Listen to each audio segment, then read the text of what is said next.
Greetings, humans! Greetings, and welcome back to another fun-filled episode. Bear here, 29-year veteran of the woods people.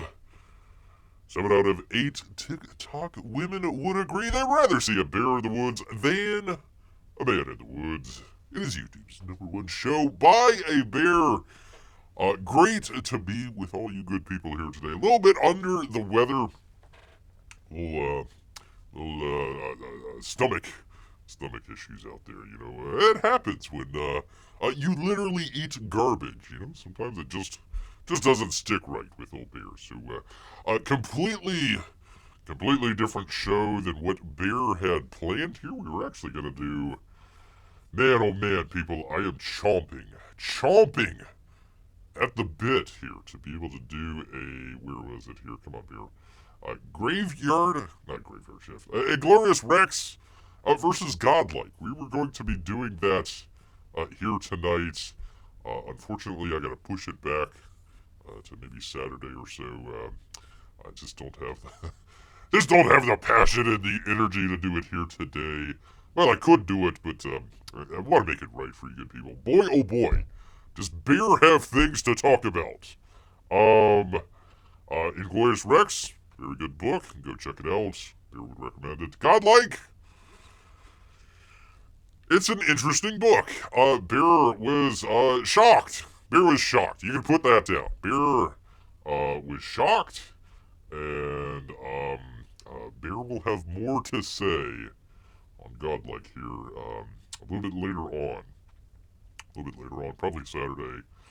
Get to that. So hold the line, hold your breath, hold something out there, hold your butts.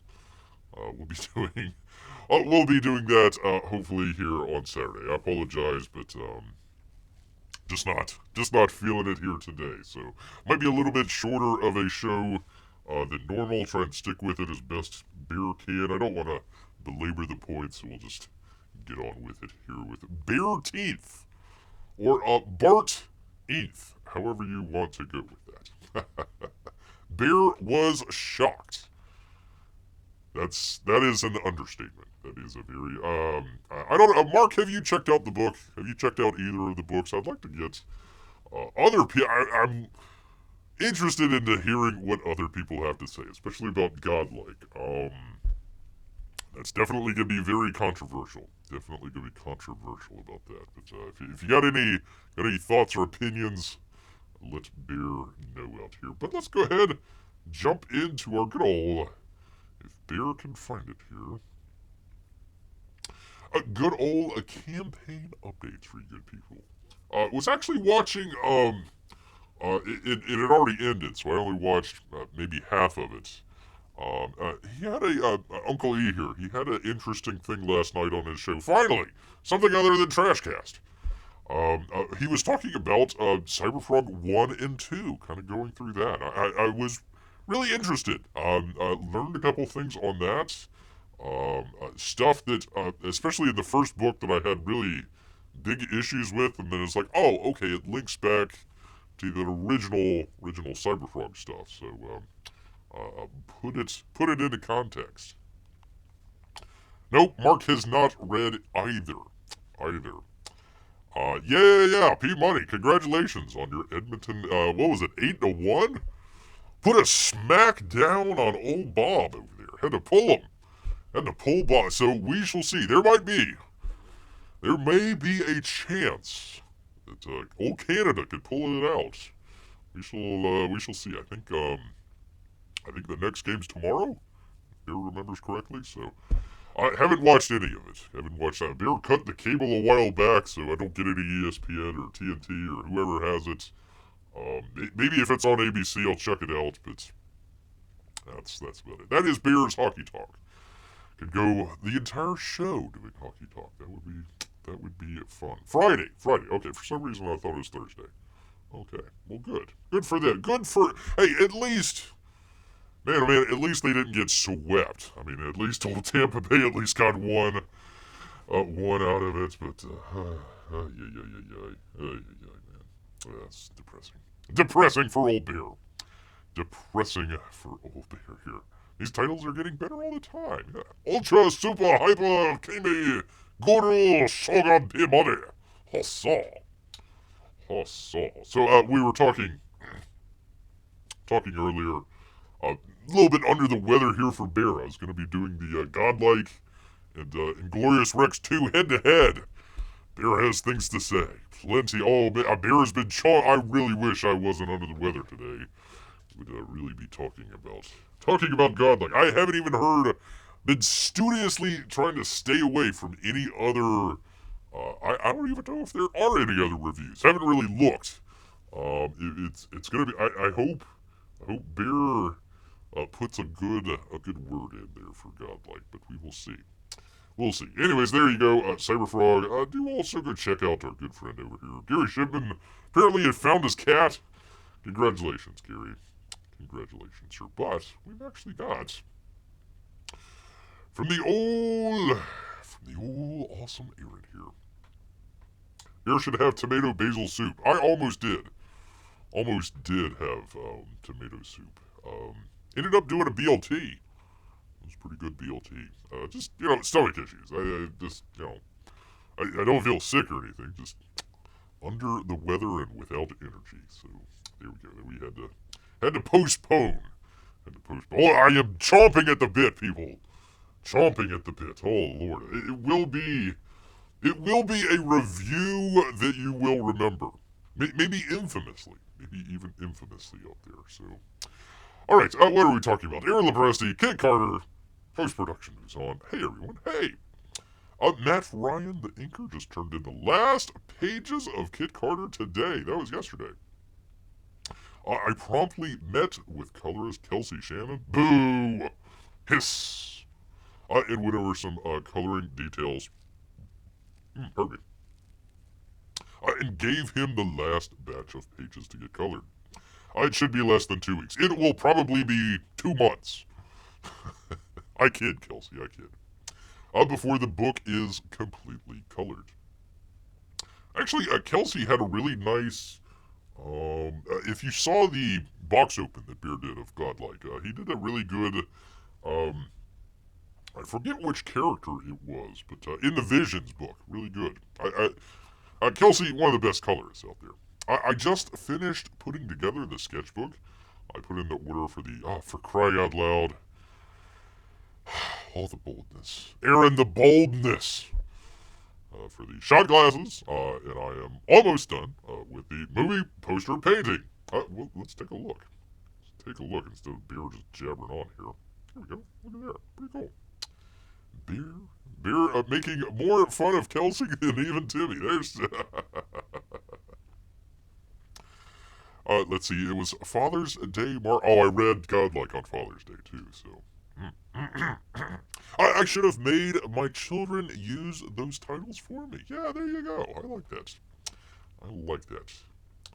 Where am I? All the extra items are at the printer or will be going to the printers over the next week and a half.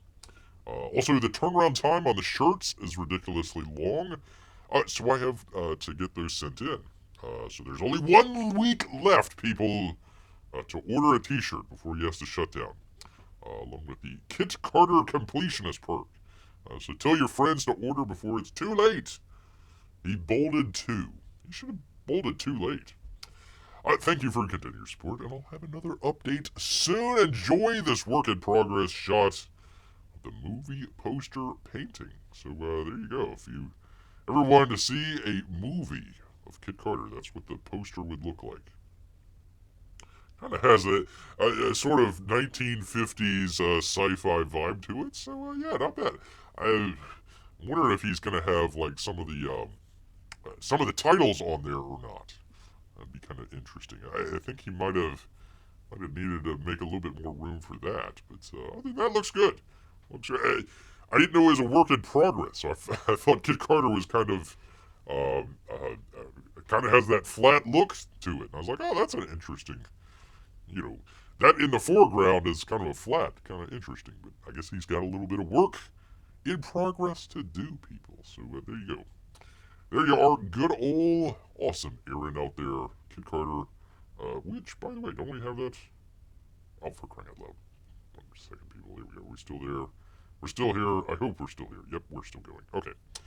What was I doing? Kit Carter. Kit Carter is 120,704 people. So there you go. You don't got long. Got a week to get in your shirt orders, and maybe a couple weeks after that, depending on how short or long Kelsey takes to do his colors. So there you go, people. Do go check that out. And also, I guess, under a little bit of the weather himself, if I can find it here, that would be freaking Dan Fragga, people. He is alive and healing up, much like Bear. Yo, he says. This past weekend in the city we shall not name, at the Heroes Comic Con, I heard that went over pretty well. A number of people went up there, so hope that did pretty good for people. It was amazing to meet and to talk with so many backers and fans. We had fun talking about the book, and I got to show off my bone growth simulator. Yay! While I'm not 100% out of the woods, I know, man, I'm right there with you. We will know more after the June 27th follow-up with my spinal surgeon, he says. My surgeon had me fitted with a, bone growth stimulator. It's there to make sure that everything they did in the surgery takes and heals. I'll be sure to keep you all updated after that appointment, he says. Heroes Comic-Con was a dry run for me and a dry mouth for Bear. I had been cleared to drive the day before, so along with my 2 kids, we ventured El Norte. The drive hurt a little more than I expected, though it was manageable. The next test was to see how long I could sit, stand, walk, and draw over 3 days. Again, I was more sore than I expected, but again, also manageable. So congratulations, sir. What does all this mean for the very exciting, highly anticipated, and extremely late book? Don't worry, sir, it's fine. That you have been so kind to back and have been patiently waiting for, ? It means all good news. While my pace isn't up to his standards yet, he is absolutely thrilled to tell you that he has no more Dremels. They're gone. He's got his superpowers back, people. Watch out! Watch out if you're robbing a bank or anything over there. As I heal, I'm able to sit longer, to draw longer, to get my fighting pace back, to make MF magic again. You can figure out what the MF stands for. Once again, thank you for your kindness and generosity, and the prayers, especially the prayers. Eternally grateful. If you have any questions about the campaign, ask them. Old Fragga boom out there. So there you go. There you go. Black Flag. Waiting on it, but the stuff that Bear's seen is looking pretty good. It's terrible that he had some of these issues here. You know, you still try to power on sometimes, even though you're not 100% people. Yes, indeed. So there you go for the old campaign updates, people. All right, 1 second. Do the thing with the thing. Find out where I'm at. Take a load off Bear. Take a load off Bear. Take a load off. Where am I? Where are you, Bear? All right, here we are. Here Bear is, and there you are. There you are, and here be the news. Oh, the day, people. Oh, the day. How many of your favorite YouTube personalities out there that deal with the entertainment movie stuff, how many of them are talking about Inside Out 2? I know everybody's talking about he'll be out here. What was it? Alkaline? What's the name of it? The new Star Wars show. I forget the name of it. Who cares? It's dead. It's dead, Jim. It's dead. Whatever. They're talking about that. It's like, why? Why are you giving promotion to this stupid show? I don't care. Don't care. Star Trek fan anyways. Anyhow, so not many of those folks talking about Inside Out 2. So kind of a different side of the coin with Furiosa. Furiosa is expected to come in big during the Memorial Day weekend, completely fell on its face here. Inside Out 2 was another one of these kind of, I guess, benchmark films out there that people are looking at. Oh gosh, Disney not doing well, Pixar, yada, yada, yada. It's posting records left and right, people. Pardon me. This one for a record Tuesday for animated movie. $29 million on a Tuesday, people. I know it's the summer. Holy cow. Holy macaroni. Holy macaroni. Figure Inside Out would do fine. Well, listen, I mean, if you were to ask Anthony D'Alessandro here a couple weeks ago, he was a little nervous out there. Now everything's all just terrific. It's all roses and everything, but we'll see. But hey, we try to credit where credit's due. If there's a good movie out there that's doing well, hey, even if it's from Disney, even if it's from old Disney. Acolyte. There you go. That was forgot the name of it.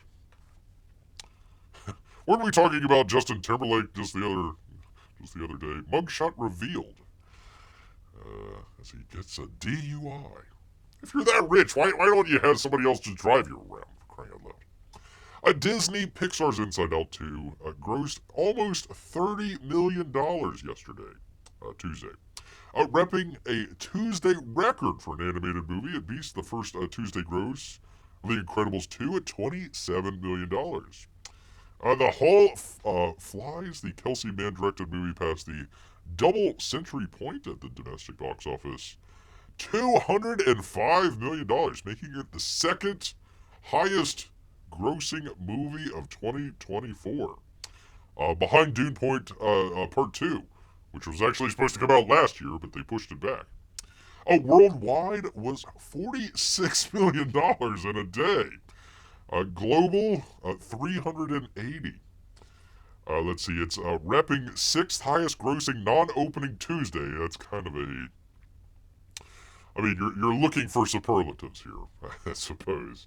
But it's behind Star Wars Force Awakens, Avengers Endgame, Spider-Man No Way Home, Lion King of 2019, and Force Awakens. So, I don't know how many, if you want to be in that company or not, but there you go.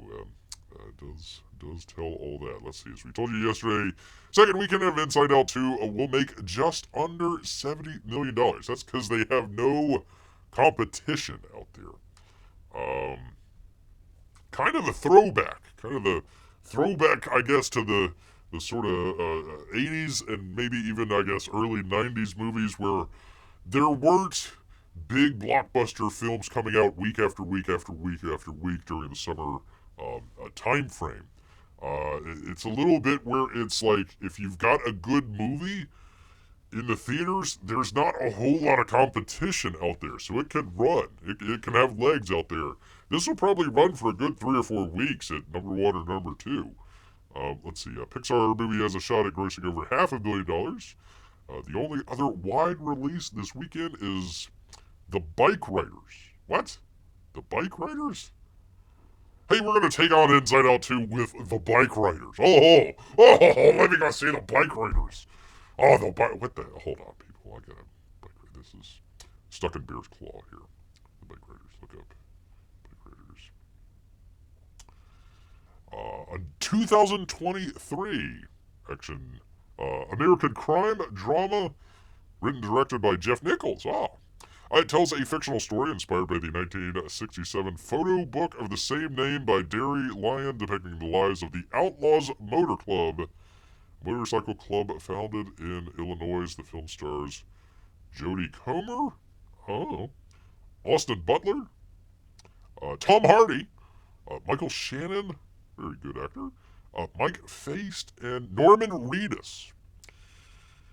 So there you go, people. Not too much of a crossover audience there. The Venn diagram is like split down the half there. It's not even, doesn't even merge over any there. There we go. Bike Riders, everyone is waiting for the Bike Riders. What is Bike Riders, says people. I had to find out myself. Had to find out myself. I mean, Jeff Nichols, good director out there. Old school director out there. Jeff says, actually, I saw previews for the Bike Riders, and it actually looks pretty good. Thank you, Jeff. Thank you, Jeff. Good to have you here. Let's see. I honestly think we should go back to the old movie theater model. Everyone who is pushing streaming is failing from what I'm hearing. We had a story, gosh, it was a couple weeks ago. It was, let's see. I think it was Netflix was number one as far as the streamers go, but Amazon was the one that was making the most money. Everybody else is losing money. Netflix is kind of hanging in there. Amazon, of course, really it's a lost leader, really. Warner Brothers not making, God, that's not making any money. Paramount, definitely not making any money. Universal, definitely not making, what is that, Peacock? That's a garbage fire. Sony doesn't even have a streaming service. So yeah, there you go. Yeah, I do too. I do too, Jeff. That's kind of one of the things that we've been kind of in bear's claw here for the past couple weeks. Starting off with Furiosa, we were kind of keeping an eye, hey, what's going on? How is this working? So, again, kind of the opposite side of the coin here, where you've got Furiosa not doing well, Inside Out 2 doing well. What's the secret sauce here? Furiosa, there's a number of different things. I mean, Inside Out 2, it gives you the same thing that you saw from Inside Out, so you know what you're going to be going and seeing. I hear the first movie's a little bit better, but you know what you're going to go see. Furiosa is a Mad Max film that doesn't have Mad Max in it for some reason. I don't know why. So the people that didn't like, what was that, Fury Road, people that didn't like that because it didn't have Mad Max, they're not going to go see Furiosa. They're not going to go see a 110-pound chick, trying to, kung fu fight everybody or something. So, we shall see. We shall see.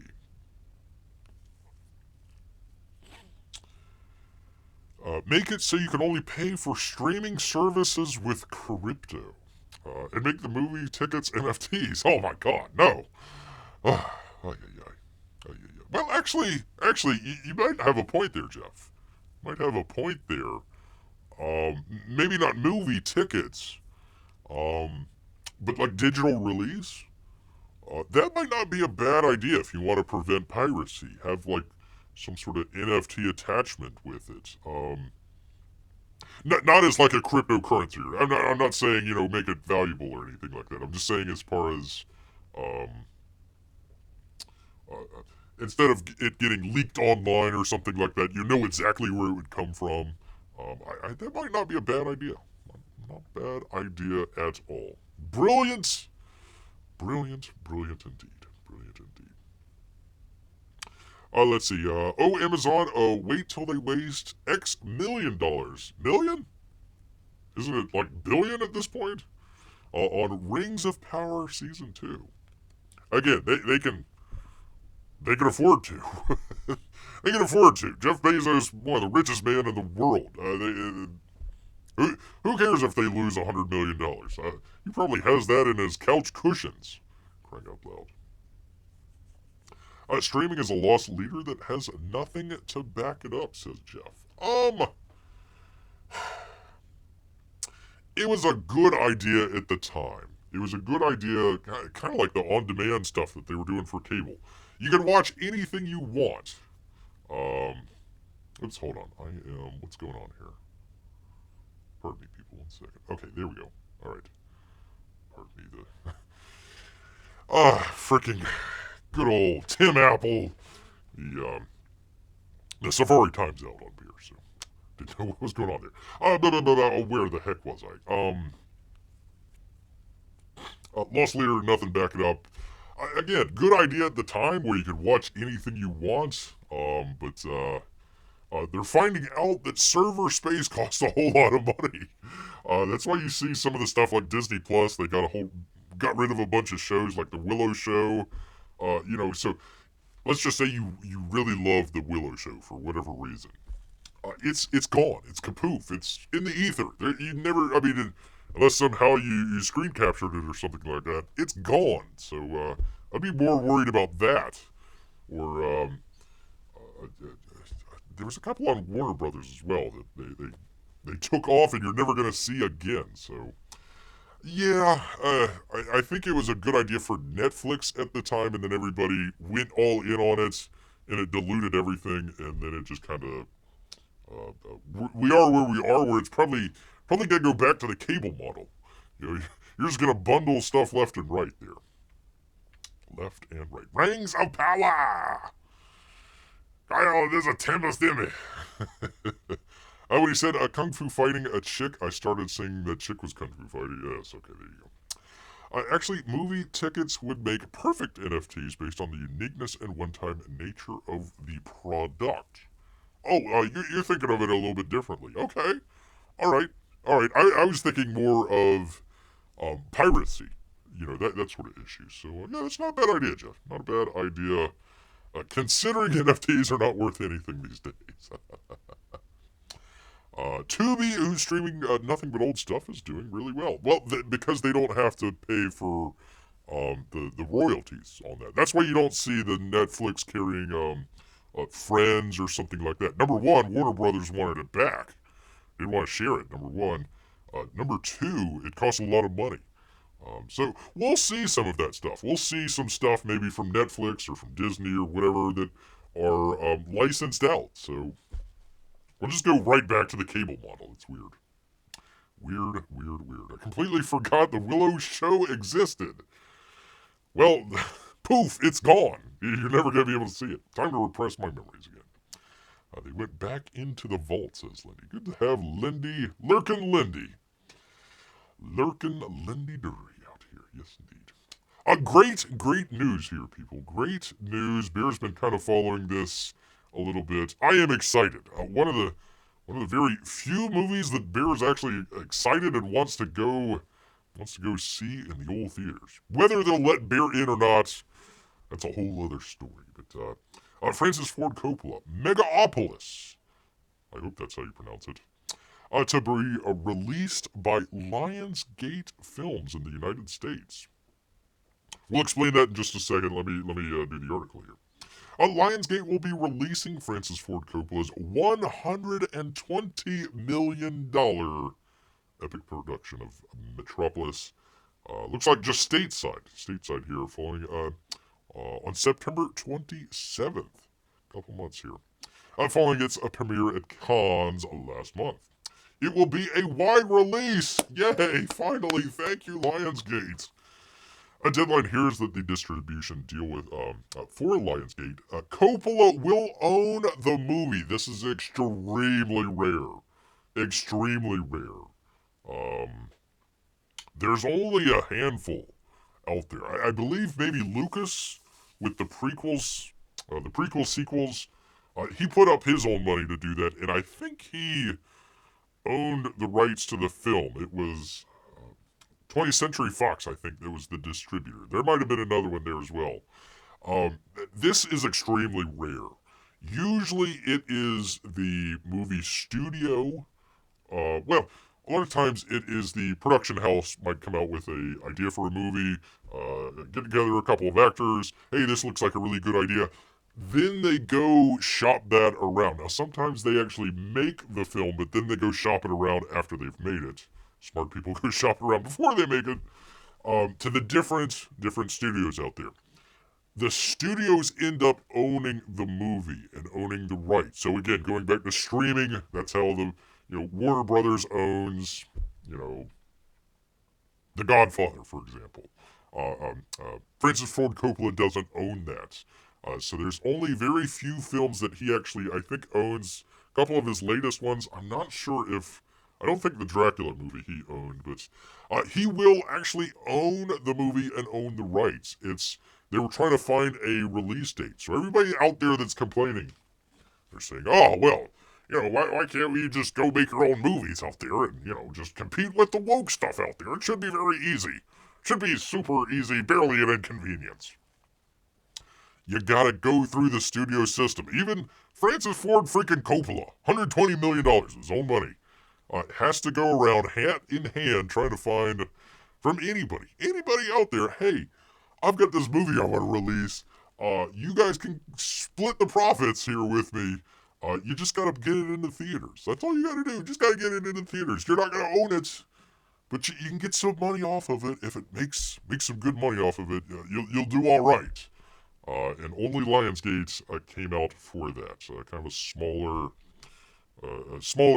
independent studio out there. So there you go, people. Excellent news. Excellent news. I am just thrilled about that.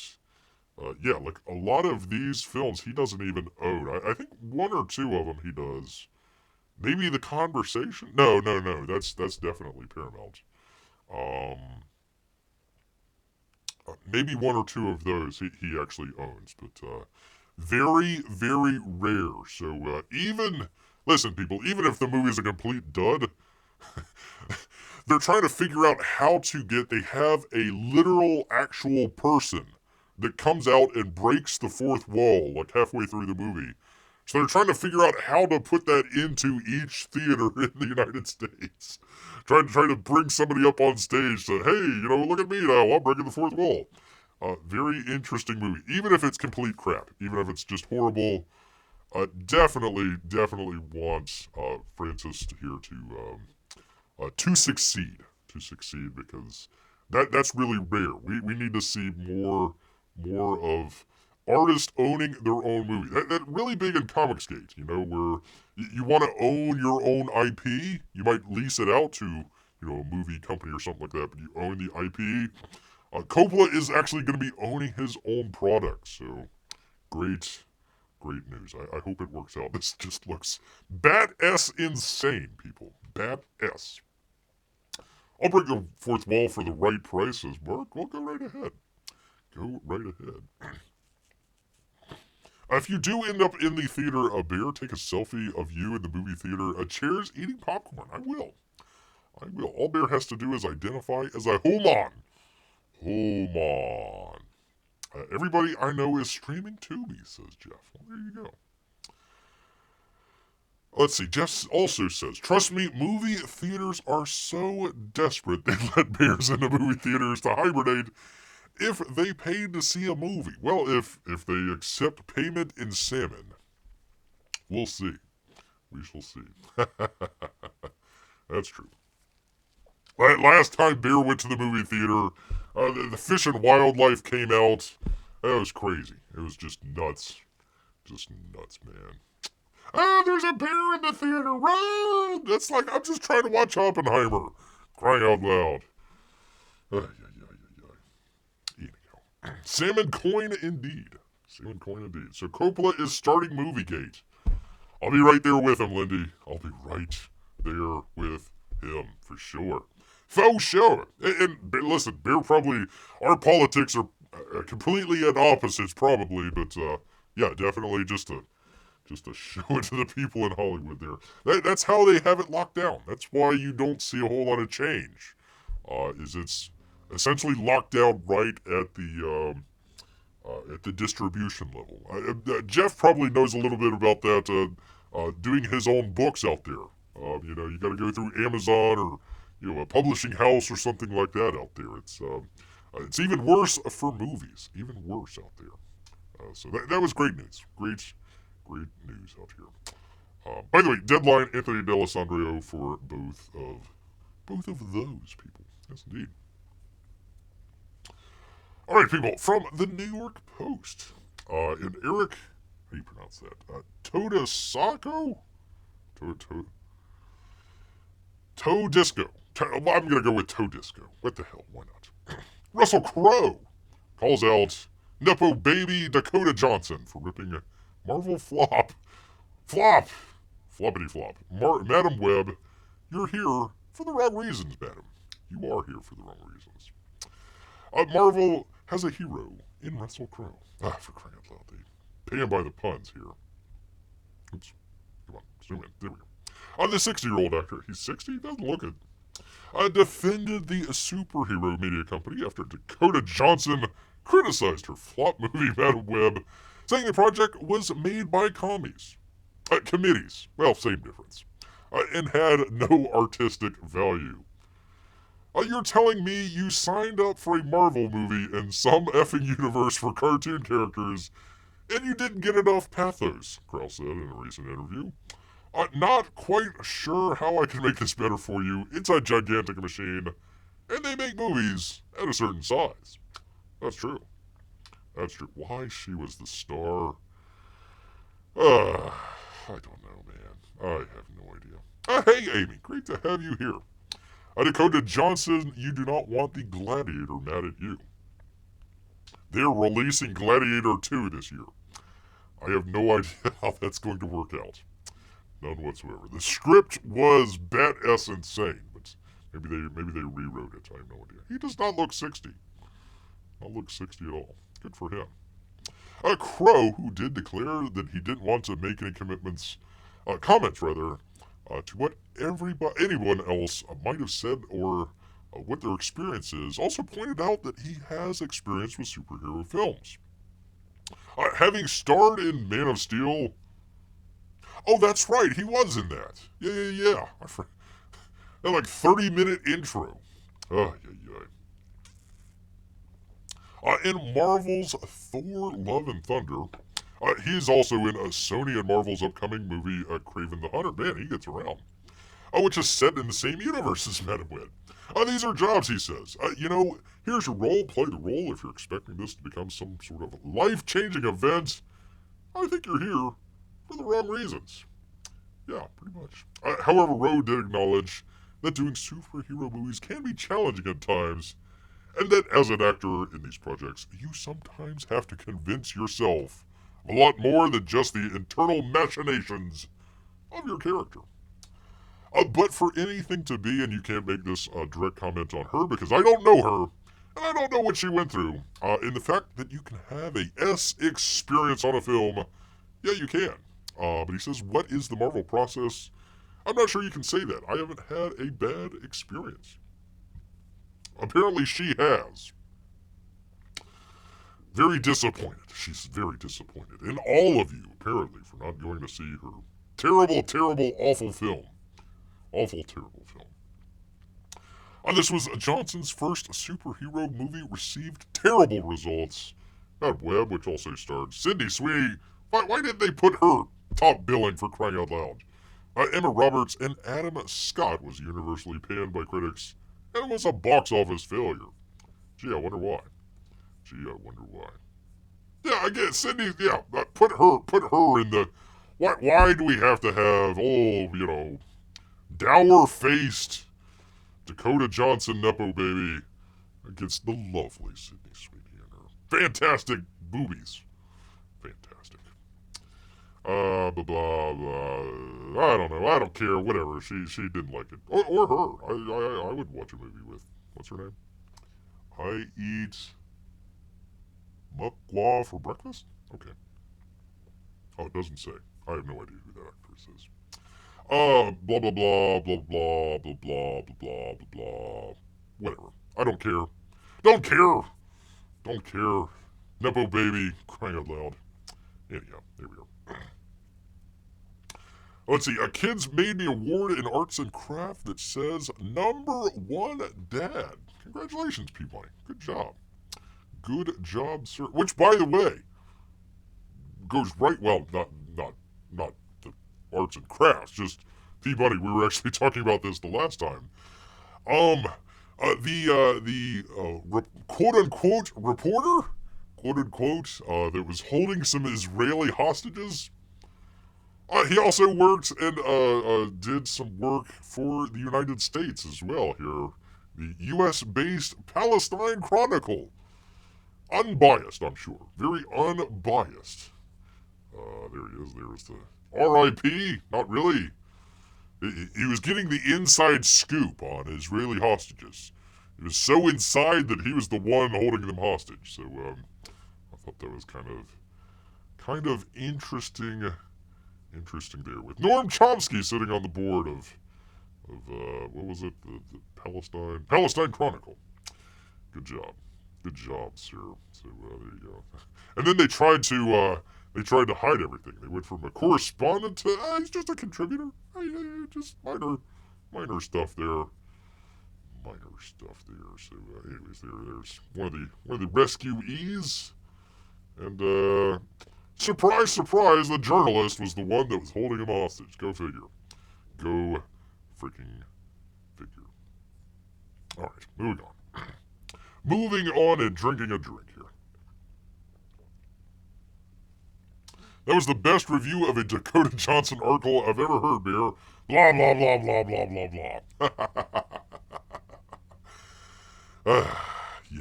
Yeah.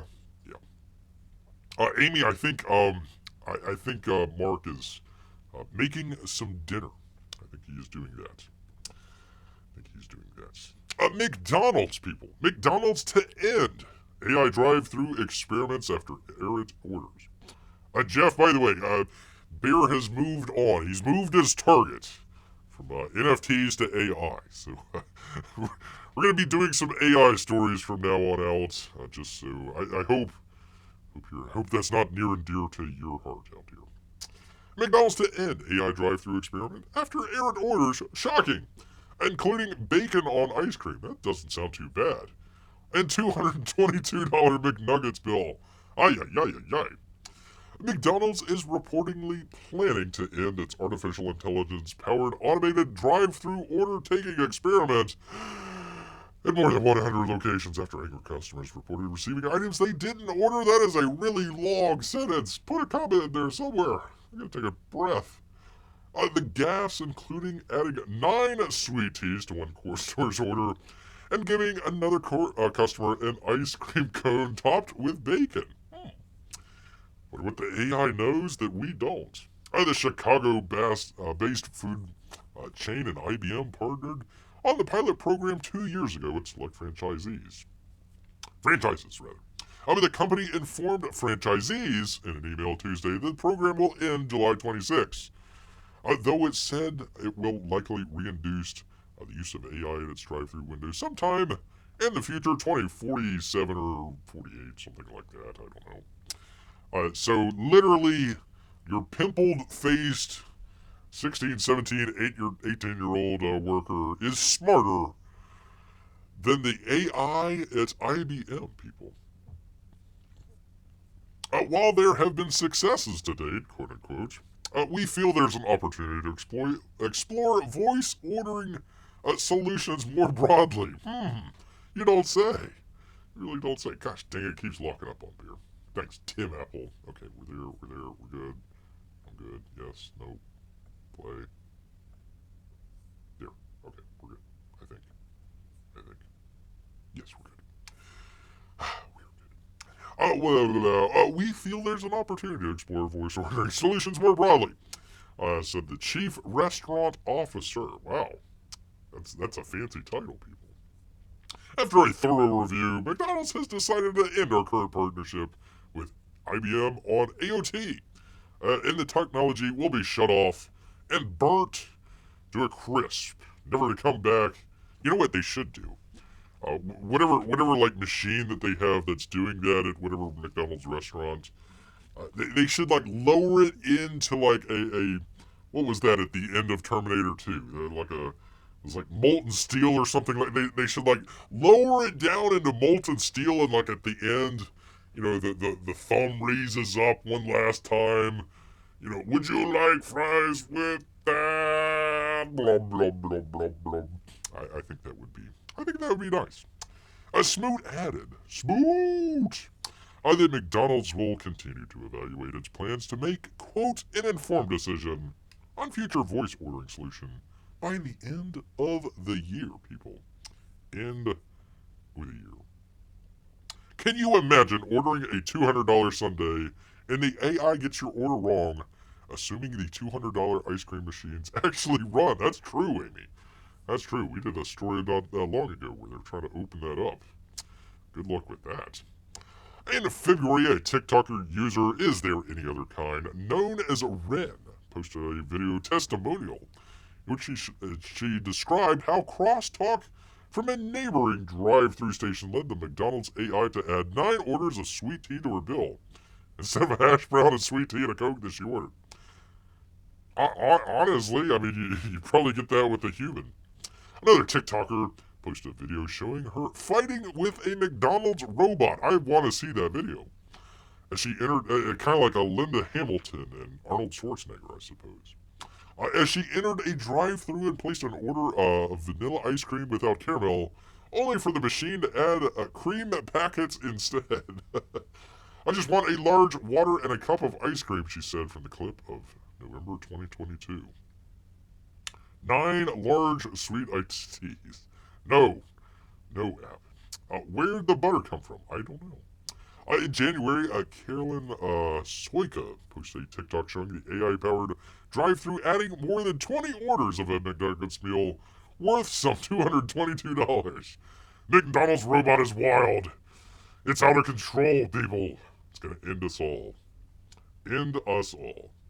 McDonald's embrace of AI can be traced back to 2019 when it acquired the startup firm Apparente, which introduced AI-based voice solution that can be used in customer service settings. Man, oh man, whoever has whatever the name of this company, they did the right thing. You know, they made some terrible thing and they sold it off. For profit. In the great year of 2019. The acquisition of whatever the hell the name of it is was done with the goal of eventually deploying the AI technology at restaurant drive-thru locations in order to speed efficiency of order taking and to get rid of all those pimple-faced people that are taking the order. McDonald's then folded whatever that's called into its old AI division. Really? There's an AI-focused divisions of McDonald's called MD Tech Labs. Oh, for crying out loud. I think we really deserve the robot apocalypse at this point. When McDonald's has an AI-focused division. Actually, you know what? NVIDIA is like $1 trillion. I wonder if McDonald's could just like spin off the McD Tech Labs, you know, and make like, you know, $20 trillion off of it or something like that. I bet you they could. As part of the deal, IBM partnered with McDonald's to scale up the rolling out of AI-powered whatever. McDonald's told restaurant business the goal, of the pilot program was to test whether the new technology could speed up drive-thru ordering process. Apparently it didn't. Apparently it did not, people. Did not. 243.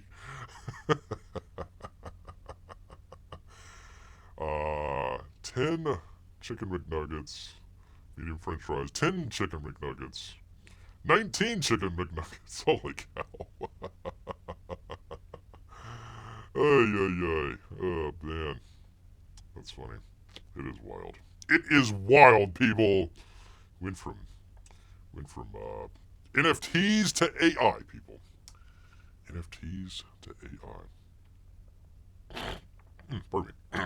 Yes, I would like 2,000 chicken McNuggets, says Marc. 100 large fries, sweet and sour sauce, ketchup, and 80 large chocolate shakes. Yes, indeed. Trying to upsell, says Lindy. There you go. I feel like the AI would flag that order and run it by a manager to check if the numbers are correct. But what if the AI was also the manager? Yeah. A McDonald's IT department, the mixed software is not working.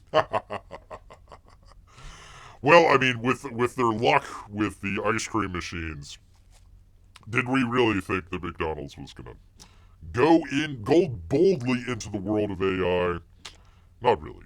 Not at all, people. Well, from the drive-through to the top of the world, people. The top of the world. New York Post, Brooke Steinberg, you people, you can have a private dinner for 2. There you go, P-Money. There you go. You can take Mrs. P-Money out for a lovely dinner at One World Trade Center. Here's how much an evening on the top of the world costs. Any ideas? How much evening at the top of the world costs? Any ideas? Look at there. Look at there. You can eat at the top of the world.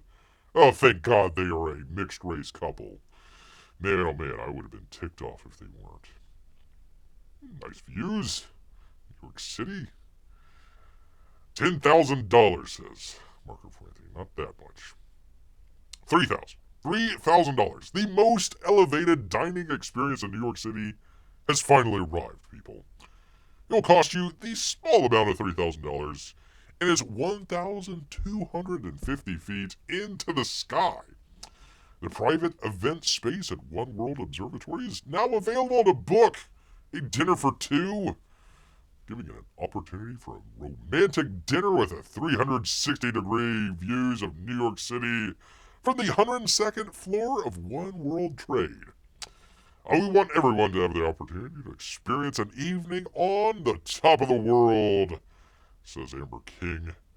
Look at that. Cheers to you, madam. Cheers to you. We finally made it. Finally made it. I sold that AI company to freaking McDonald's, and now I'm rich, baby. Rich. Aspire has historically been utilized for weddings, bar mitzvahs, and corporate events. And now for the starting price. You might be right there, Marc. The 9,000 square foot room with floor-to-ceiling windows could be reserved just for you and a +1. We offer a private escort. Hello. To your experience, a curated playlist. You better. A private culinary team and waitstaff, along with a bottle of Dom Perignon, and pre-selected 4-course meal of your choice with a wine service. It better be. The venue will be adorned with red rose petals, an array of pillar candles to set the tone for a memorable evening. Can you? Well, it's only 1,000 feet up in the air, so it's not quite a mile high. Not quite a mile high up there, so you couldn't do that. Look at there, that's a nice view. If patrons want to raise the bar even more, Aspire offers an add-on service for an additional fee. You get the ladder. You go outside, you get the ladder, you climb up on top.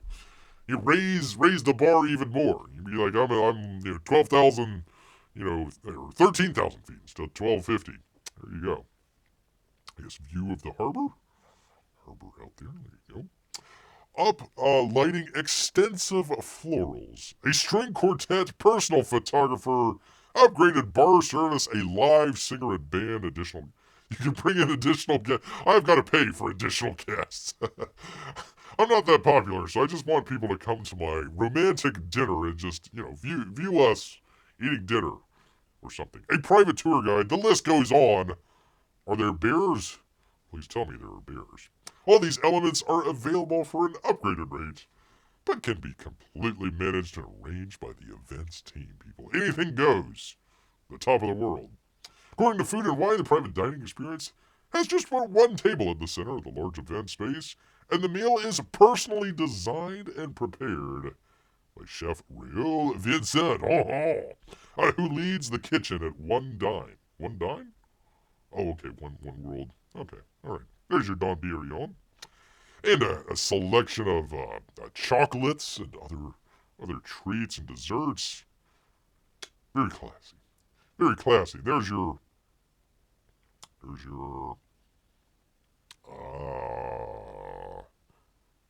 I guess it's tomatoes and cheese? Mozzarella cheese?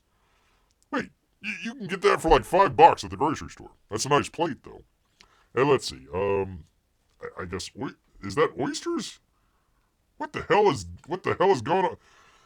If your oysters are green, people, you need to send that back. Those are not good oysters. They probably turned bad. I don't know what Chef Vincent is doing here, but do not eat green oysters. Do not eat green oysters. There is like some sort of salad. Some sort of salad, I suppose, and I'm not sure what that is. You only get 4 courses, so that's it. 1, 2, 3, 4. Let's see. You get your cheese and tomatoes. You get another salad with that. You get I'm not sure what that is in the background, honestly.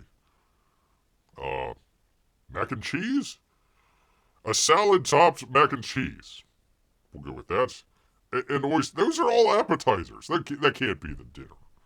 That can't be the dinner. Oh, for crying out loud. I don't believe it. They only identify as green oysters. Good point. Better view, more food. That's true. Excuse me. So we can eat while remembering one of the most horrific terror attacks ever. Bon appetit! Bring your own parachute.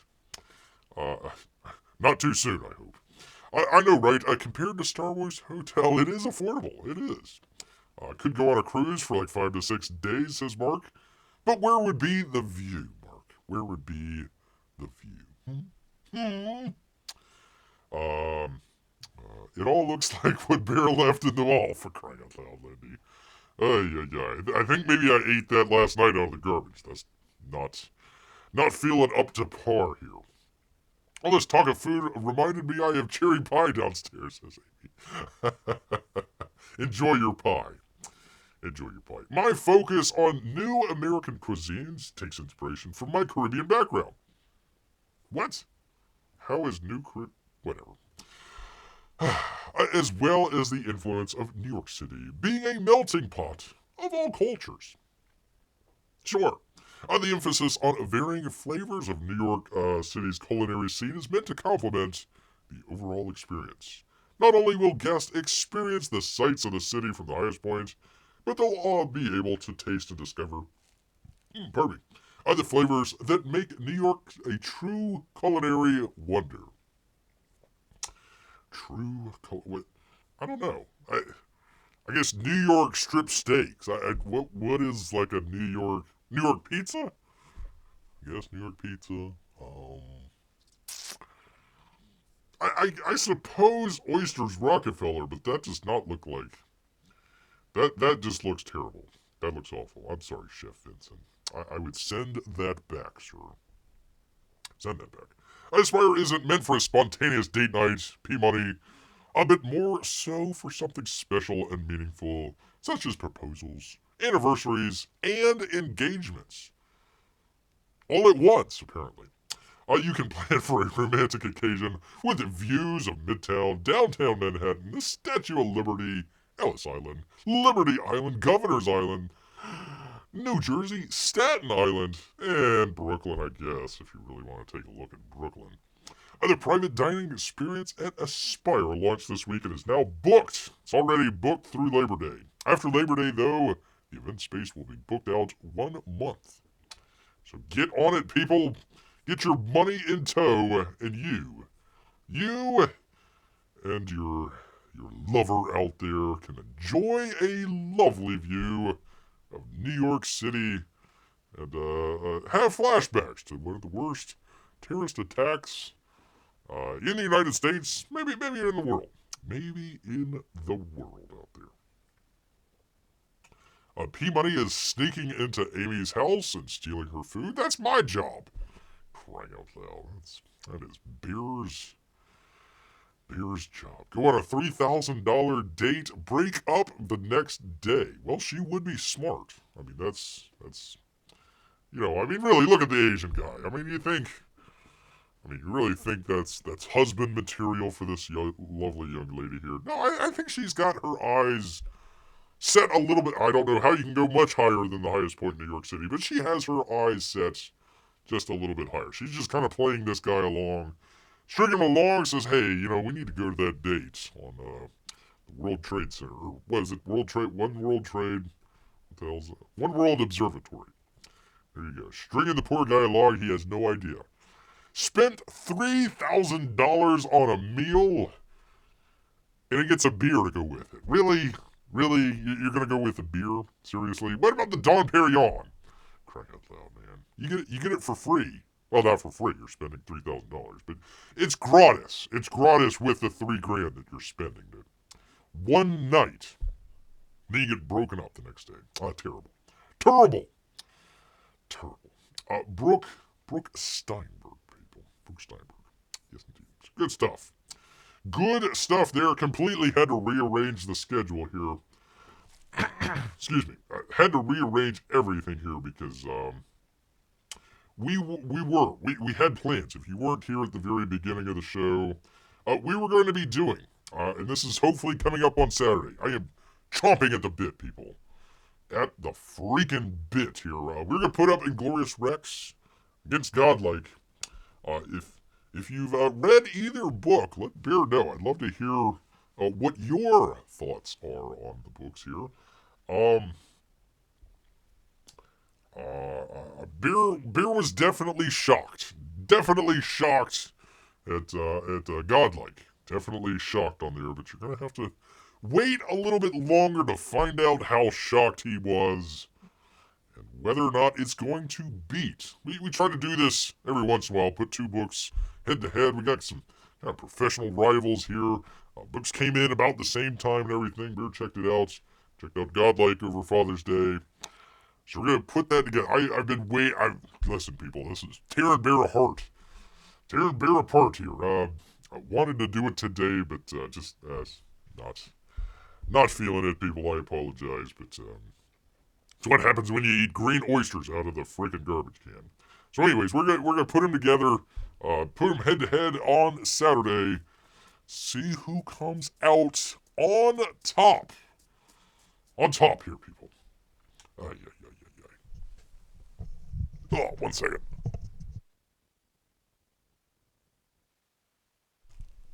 There we go. Sorry about that.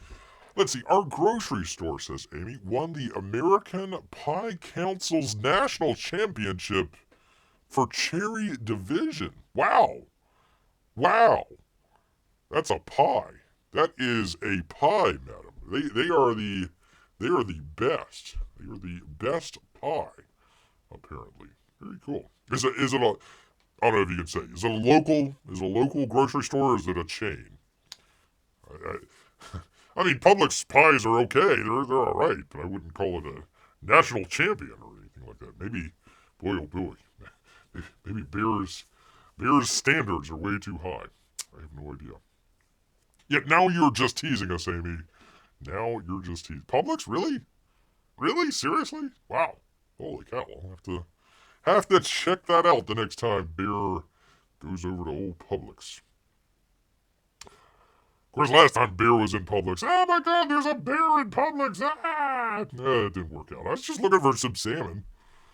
I was looking for some freaking salmon, people. So, anyways, we'll try and do the head-to-head on Saturday here. So please come back for that. I hope not too many reviews out there, so the review will be fresh, and we will see. We will definitely see. It was definitely something. It was a comic book. I will tell you that. It was a comic book that was written and drawn by John Malin. That's all that I have to say about it right now. But we will get into it on Saturday here. You're just messing with old Bear here, aren't you? Let's see. The cherry is good though. I haven't had a better cherry pie though. Get the ones that aren't in the dumpster. They are a little bit better. That's true. That is true. But, last time Bear went into somebody's house for pie, oh my god, there's a bear in the house. I call it Fish and Wildlife. Yeah. Story of Bear's life. Story of Bear's life. That doesn't fill me with much confidence. Well, I'm sorry, Marc. I don't know who you're talking to, but... Marc is not confident in whatever the heck is going on.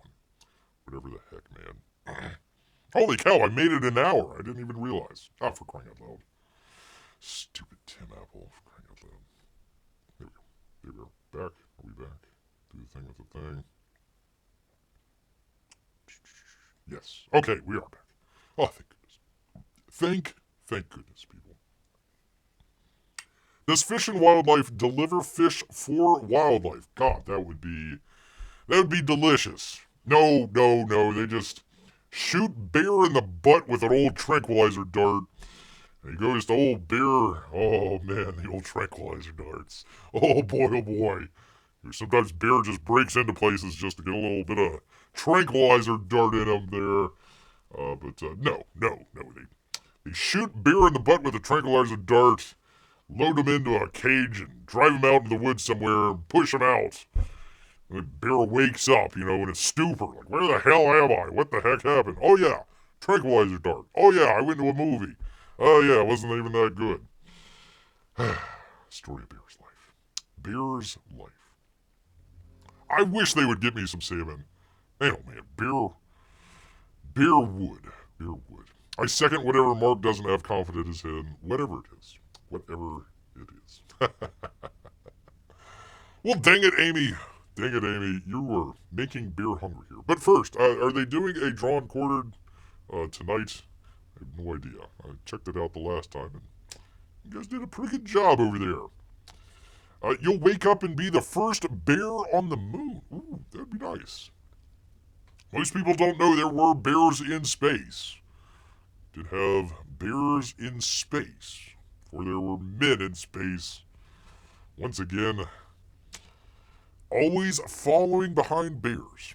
Bears had the cave first, and then humans decided, oh, hey, instead of living in these trees, it might be nice to go live in a cave instead. Yeah, always tacking behind old bears out here. I tell you, man. Haven't heard that there's one tonight. Well, I'm sure there might be one for next week, so you'll have a chance then. All right, well, you know what? People? All this talk about salmon and pies. Apparently amazing pies, possibly at Publix, I don't know. Or just on top of the world, wherever those pies might be. They've made Bear extremely hungry. So he's gonna head back into the woods. So until next time, people.